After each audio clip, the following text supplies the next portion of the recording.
Welcome to Telangana వెలుగు. నేను మీ రాజు. ఖమ్మం ఘటన ఇప్పటివరకు ఎవరు మర్చిపోలేరని చెప్పేసి కూడా చెప్పుకోవచ్చు. ఎందుకంటే అభం శుభం తెలవని 12 సంవత్సరాల పసి పాప పైన ఒక నీచుడు నికృష్టుడు ఇంకా వాళ్ళ పేరు పలుకుదామన్నా కూడా అసహ్యం వేస్తుంది. సో 12 సంవత్సరాల అమ్మాయిని టెర్రస్ పై నుంచి కిందికి పడేస్తే అమ్మాయి ఈరోజు చావు బతుకులో ఉంది.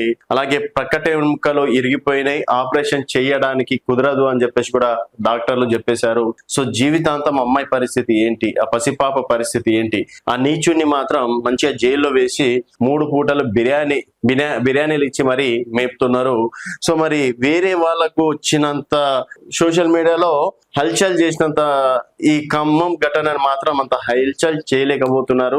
సరే, ఎవరిది వాళ్ళ విజ్ఞతకు వదిలేద్దాం. సో మొత్తానికి వాడైతే ప్రస్తుతం జైల్లోనే ఉన్నాడు. అండ్ జైల్లో ఉండి ప్రభుత్వం మరి ఎలాంటి నిర్ణయం తీసుకుంది, అండ్ డాక్టర్లు కూడా సాయం చేయలేని పరిస్థితిలో పసిపాప పైన ఉండగా సో మంత్రి సీతక్క గారు మాత్రం 5 లక్షల రూపాయలు చెక్ ఇవ్వడం అనేది జరిగింది. తర్వాత వారి కుటుంబానికి మేము అండగా ఉంటామని చెప్పేసి కూడా చెప్పారు. ప్రభుత్వం మాత్రం వారిపైన కఠిన చర్యలు తీసుకుంటామని చెప్పేసి కూడా సీతక్క భరోసా ఇవ్వడం అనేది జరిగింది. అలాగే చాలా మంది మంత్రులు కావచ్చు, ఎమ్మెల్యేలు కూడా పాపని నిమ్స్ హాస్పిటల్లో సందర్శించడం, తర్వాత డెఫినెట్ గా వాటిపైన కఠిన చర్యలు తీసుకుంటామని చెప్పేసి అన్నారు. సో కఠిన చర్యలు తీసుకుంటాం కాదు, తీసుకోవాల్సిన సమయం ఆసన్నమైందని చెప్పేసి చెప్పుకోవచ్చు. అలాంటి ఒకరిని ఎన్కౌంటర్ లాంటివి చేస్తే సరే, దిశ లాంటి దగ్గర 4 ఎన్కౌంటర్ చేసినప్పుడు ఇట్లాంటి వాళ్ళని ఎందుకు ఎన్కౌంటర్ చేయొద్దు? ఆ పాప భవిష్యత్ జీవితాంతం ఆ పాప భవిష్యత్ ఎక్కడ పోతుంది? సో వాడిని 3 పూటలు వేరుతున్నారని చెప్పేసి ఇంకోటి వానిలాగా తయారయ్యే అవకాశం ఉంటుంది కదా. అట్లీస్ట్ భయం అనేది కొంతమంది మొదలవుతుంది కదా అని చెప్పేసి కూడా సామాన్య ప్రజల నుంచి వస్తున్నటువంటి